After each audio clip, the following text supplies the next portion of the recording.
Kung may isang artista na talaga namang naging malapit sa iyong mga aktres na si Jacqueline Jose, yan ay walang iba kundi ang aktor na si Coco Martin. Bilang isa si Coco sa isang piling mga kapamilya artist sa mga naunang dumating sa bahay ng veteranang aktres matapos matanggap ang balitang natagpuan ang katawan nito na wala ng buhay. Base sa nakalap naming impormasyon, nakita ng ilang tao na nandun sa bahay ng aktres na dumating si Coco, nakasamahan ni Jacqueline sa kapamilya Serena APJ's Batang Quiapo. Nagpunta rin daw agad sa bahay ni Jacqueline ang isa pang kaibigan na si Cherry Pie Picache na kasama rin nila sa nasabing teleserye. Wala pang post ni Coco Martin sa kanyang mga social media accounts tungkol sa pagkamatay ng kanyang nanay-nanayan. Habang sinusulat namin ang minitang ito ay naghihintay pa rin ang lahat ng karagdagang detalye sa pagpanaw ng Cannes Film Festival Best Actress at kung ano ba talaga ang naging sani ng biglaang nitong pagkamatay. Sa unang lumabas na ulat, posible raw na nadulas at nabagok ang ulo ng aktres sa loob ng kanilang bahay na naging sanhi ng kanyang pagkamatay. May report naman na nahulog umano si Jacqueline sa hagdan, pero kahapon lamang ay nagbigay na ng kanyang payag ang anak nitong si Andy sa harap ng media na inatake daw sa puso ang kanyang ina kung kaya bigla na lang ito natumba at naging sanhi ng kanyang kamatayan. Samantalang balik kay Coco, siguradong durog ngayon ang puso ng teleserye King sa nakakabiglang pagpanaw ni Jacqueline na gumaganap bilang si Superintendent Dolores Espenas sa Batang Quiapo. Sa isang panayam, sinabi ni Jacqueline ang dahilan kung bakit napapayag siyang bumalik sa ABS-CBN makalipas ang 10 taon. Saad niya, si Coco ang isa sa rason, parang anak ko na yan. Ang una niyang pelikula, kasama ako, masayista, noong araw, matagal na. At mula noon, hindi na kami nag-lose contact. In short, nagkakausap pa rin kami. Ang pakiramdam ng artista, ako kapag hindi ako nakapasok sa soap ni Coco, halimbawa itong probinsyano na natapos, hindi kumpleto ang pagiging artista ko. May ganoong feeling. Hindi ko alam ang pakiramdam ng kapwa artista, pero ako, ganoon ang pakiramdam ko.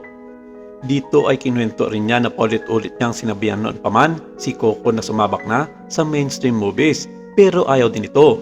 At alam niya na nahihiya nga siya dahil marami daw pagkakataon na nakikita niyang binubuli ito ng ibang mga direktor, na bagay namang ikinalungkot niya.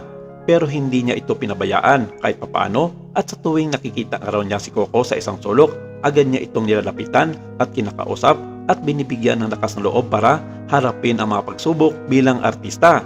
Sabi ko, di na, pwede na yan. Meron daw siyang parang mahina ang loob niya makiharap sa mga stars. Sabi ko, hindi, lang yan, pare-pareho lang tayo. At maraming nagtatanong sa akin kung may future nga ba si Coco at sabi ko naman, oo at all. Hindi ganito kalaki, but I know that he is a very good actor. Alam kong mahusay siya dahil lagi kaming magkasama sa mga indie films. Sa kabila nito, hindi naman nagdamot ng kanyang mga natatamong biyaya ang aktor nang ito'y umusbong at hindi napigilang sumikat bilang isang lead actors ng Kapamilya Network.